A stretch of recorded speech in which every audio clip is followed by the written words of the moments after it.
ہمارے حضرت مرشد عالم رحمۃ اللہ علیہ کے ایک مرید تھے، عالم تھے، مسلم شریف پڑھاتے تھے۔ انہوں نے زندگی کے کوئی 25 سال مسلم شریف پڑھائی تھی، اور وہ حضرت مدنی رحمۃ اللہ کے شاگردوں میں سے تھے۔ حضرت کے بعد ان کا تعلق جو ہے وہ اس عاجز کے ساتھ ہو گیا، تو انہوں نے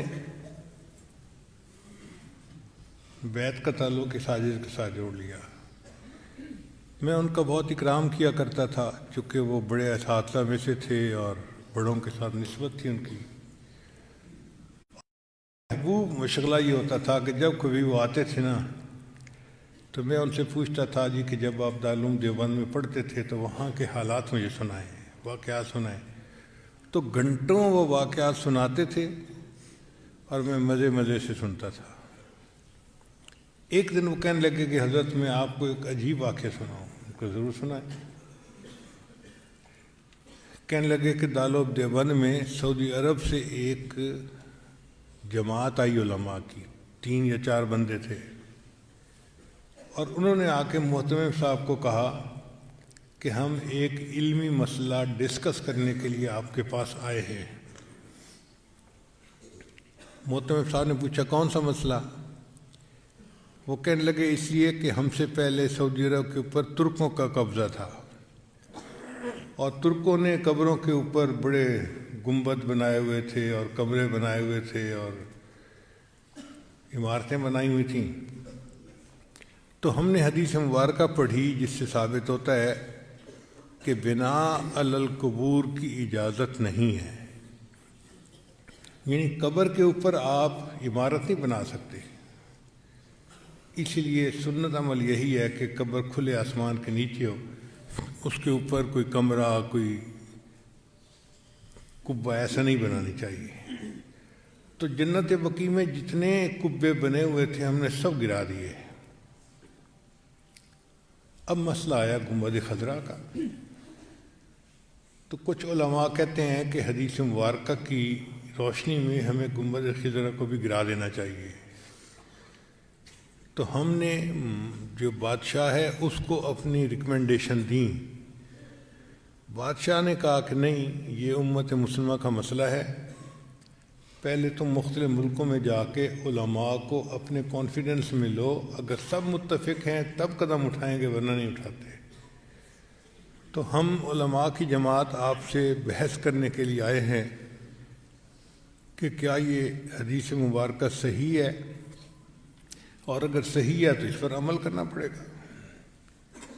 محتمم صاحب نے کہا کہ جی مجھے آپ 3 دن کا وقت دیں، میں سب علماء کو اطلاع دوں تاکہ وہ یہاں آ جائیں، اور پھر ہم اس بارے میں اپنا موقف آپ کے سامنے ظاہر کریں۔ ان کا ٹھیک ہے، ہم 3 دن دارالعلوم میں مہمان بن کے رہتے ہیں۔ محتمم صاحب نے بڑے بڑے علماء کو دعوت دے کے بلا لیا۔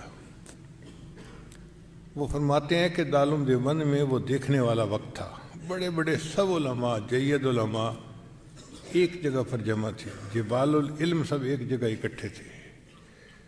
اور جو آخری رات تھی وہ تو پوری رات ہی علماء اس مسئلے پر آپس میں ڈسکس کرتے رہے، کتابیں پڑھتے رہے، اور کچھ لوگ روتے رہے، دعائیں مانگتے رہے کہ یا اللہ بہت نازک مسئلہ ہے، ہم سے اس کے کرنے میں کوئی کمی نہ رہ جائے، کوتاہی نہ ہو جائے۔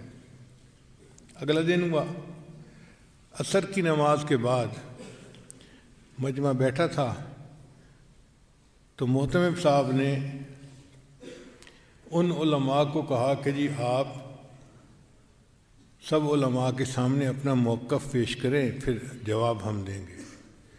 تو ان کے جو امیر تھے وہ کھڑے ہوئے اور انہوں نے بیان کیا کہ بخاری شریف کی یہ حدیث ہے، اور اس سے ثابت ہوتا ہے کہ بناء علی القبور کی اجازت نہیں ہے۔ تو ہم نے جنت بقیع کے اندر تو قبروں پر جتنی عمارتیں تھیں سب گرا دیں۔ اب مسئلہ ہے گنبد خضرا کا۔ تو ہم آپ لوگوں سے یہ پوچھنے آئے ہیں کہ بتائیں کیا اس حدیث کے اوپر آپ کو کوئی اعتراض ہے، کوئی جرح ہے کسی راوی کے اوپر، یا کوئی کمی کسی طرح کی بھی ہو، کوئی شغم ہو تو بتائیں۔ تو جب انہوں نے پوچھا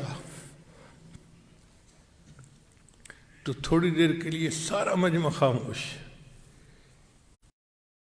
سسکیوں کی آواز آتی،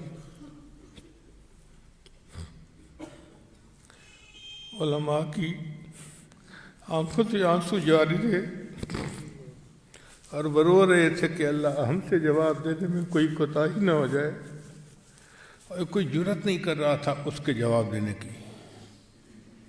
اتنے میں حضرت اقدس تھانوی رحمۃ اللہ علیہ کھڑے ہوئے اور حضرت نے فرمایا کھڑے ہو کر، الحمدللہ اللہ نے اس مسئلے میں مجھے شرح صدر عطا فرما دی ہے۔ تو اس نے پوچھا کہ شرح صدر سے کیا مراد ہے؟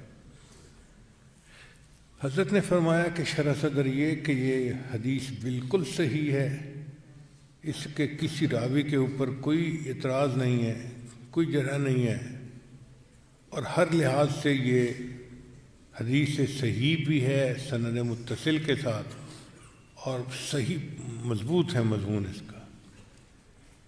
تو جو ان کے امیر تھے وہ کہنے لگے کہ اس کا مطلب یہ ہوا کہ اگر یہ حدیث صحیح ہے تو پھر تو نص ہو گئی، اس کے اوپر عمل کرنا ہمارے لیے ضروری ہو گیا، تو کیا ہم گنبد خضرا گرا سکتے ہیں؟ تو حضرت تھانوی رحمۃ اللہ نے جواب دیا،